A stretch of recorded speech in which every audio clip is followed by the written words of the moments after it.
அன்பு ஆன்மீக தமிழ் அன்பர்களே நண்பர்களே, உங்கள் அனைவருக்கும் தமிழ் யூடியூப் சேனலின் இனிய தமிழ் வணக்கம்.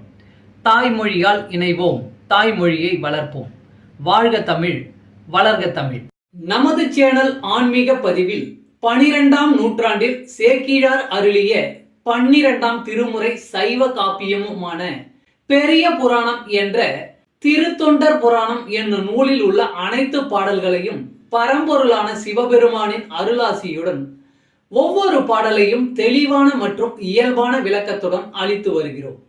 நாங்கள் அளித்து வரும் இந்த பெரிய புராணம் என்ற திருத்தொண்டர் புராண பதிவினை கேட்டு அதன் இனிமை உணர்ந்து அகிலம் காக்கும் இறைவனின் அருளாசியை பெற்று இறைப்பயன் அடையுமாறும், மேலும் இந்த பதிவிற்கு லைக் மற்றும் ஷேர் செய்தும், அது மட்டும் அல்லாமல் இதுவரை இந்த சேனலுக்கு நீங்கள் சப்ஸ்கிரைப் செய்யவில்லை என்றால் சப்ஸ்கிரைப் செய்து பெல் பட்டனையும் அழுத்தி ஆதரவு அளிக்கவும் அன்புடன் கேட்டுக்கொண்டு இப்பதிவினை தொடர்கிறேன்.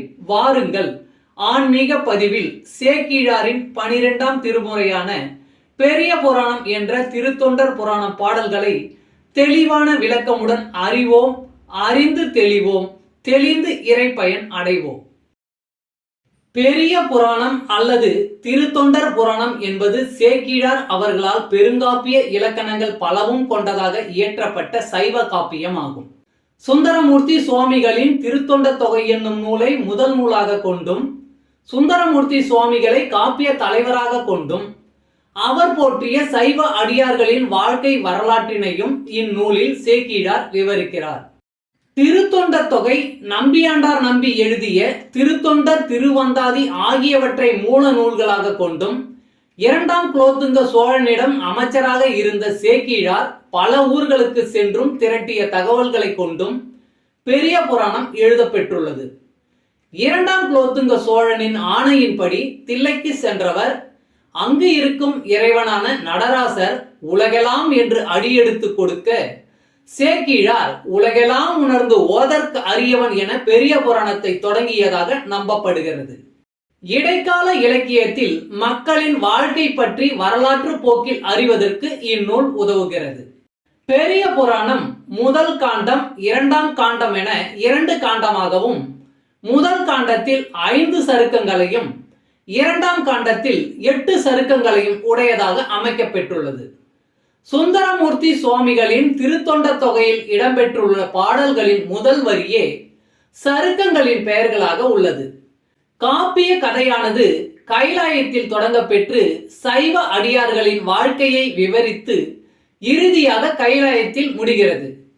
முதற்காண்டத்தில் திருமலை சருக்கம், தில்லைவாழ் அந்தணர் சருக்கம், இலைமலிந்த சருக்கம், மும்மையால் உலகாண்ட சருக்கம், திருநின்ற சருக்கம் என்ற 5 சருக்கங்களும், 2ஆம் காண்டத்தில் வம்பரா வரிகண்டு சருக்கம், வார்கொண்ட வனமுலையால் சருக்கம், பொய்யடிமை இல்லாத புலவர் சருக்கம், கரைக்கண்டன் சருக்கம், கடல் சூழ்ந்த சருக்கம், பத்தராய் பணிவார் சருக்கம், மன்னிய சீர் சருக்கம், வெள்ளானை சருக்கம் என்னும் 8 சருக்கங்களும் அமைந்துள்ளன. இந்த 13 சருக்கங்களிலும் உள்ள மொத்தம் 4286 பாடல்களையும் ஒவ்வொரு பதிவிலும் ஒவ்வொரு பாடலாக தெளிவான மற்றும் இயல்பான விளக்கமுடன் கேட்டு இறைப்பயனை அடைய உள்ளோம்.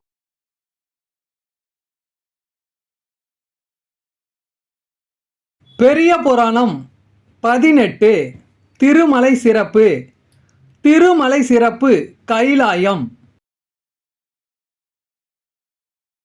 காதில் வெண்குழையோன் கழல் தொழ நெடியோன் காலம் பார்த்திருந்தும் அறியான் சோதி வெண்கையிலை தாழ்வரை முழையில் துதிக்கையோன் ஊர்தியைக் கண்டு மீதெழு பண்டை செஞ்சுடர் இன்று வெண்சுடர் ஆனது என்றதன் கீழ் ஆதி ஏனதமாய் இடக்கலுற்றான் என்றதனை வந்தனை தரும் கலுழன்.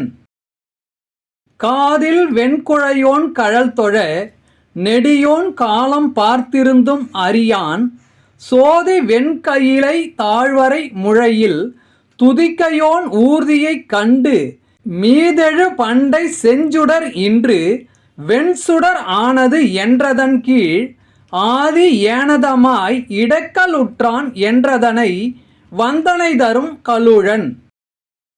பாடலின் பொருள்: சிவபெருமான் தன் காதில் வெண்ணிற குழை அணிந்தவன். திருமால் அவனை காண காலம் பார்த்து கொண்டிருப்பான். துதிக்கை கொண்ட பிள்ளையாரின் ஊர்தி எலியை திருமால் ஊர்தி கருடன் பார்த்து கொண்டிருக்கும்.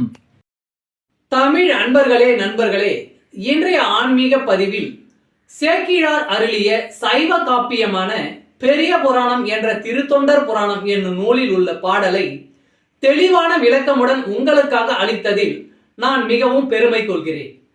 இப்பதிவில் அளிக்கப்பட்ட சைவ காப்பியமான பெரிய புராணம் என்ற திருத்தொண்டர் புராணம் பாடலின் விளக்கம் யான் அறிந்து கொண்டவை. யான் அறிந்த இந்த காப்பியத்தை நீங்களும் அறிந்து இறைப்பயன் பெற வேண்டும் என்பதற்காக இங்கே அளித்துள்ளேன்.